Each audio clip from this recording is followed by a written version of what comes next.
more than a century, Variety has played a starring role in the entertainment industry.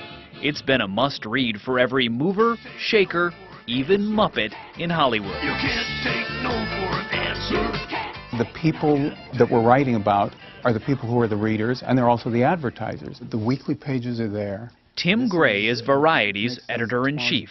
Variety has been called the Bible of showbiz by some folks. What kind of role has it played in the history of Hollywood?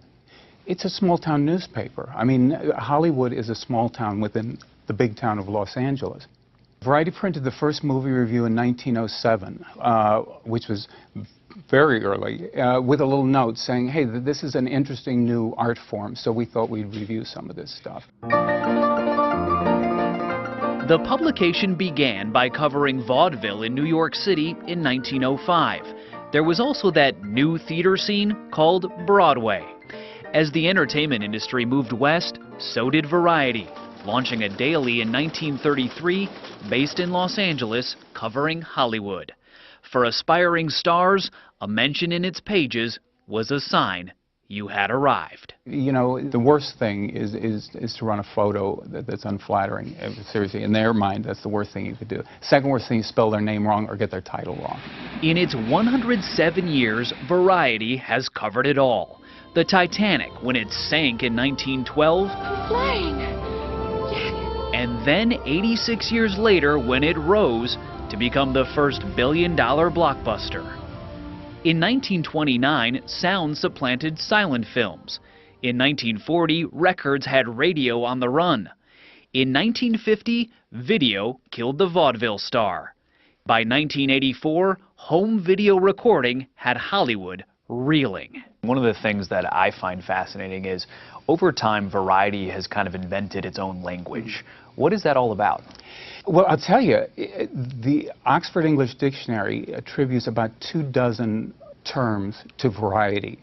That Variety coined these terms, like sitcom, striptease, punchline, you know, all these terms that were Variety, we call it slangwage. And so it was kind of sassy, and it was kind of like insider's language. Variety used its unique language skills in maybe its most famous headline in 1935.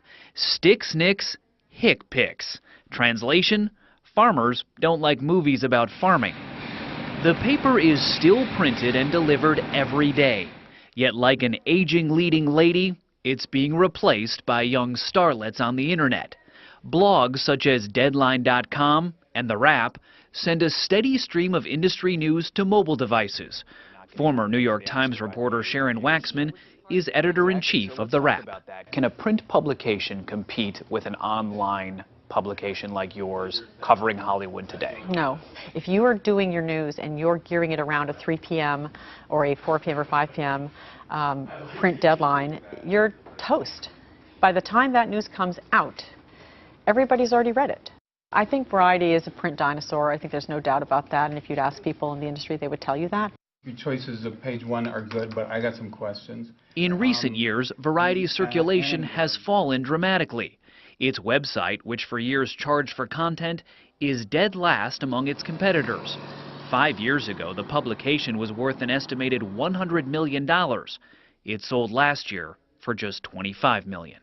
A lot of people are writing your obituary. Mm-hmm. I assume you think that's premature. I actually know it's premature.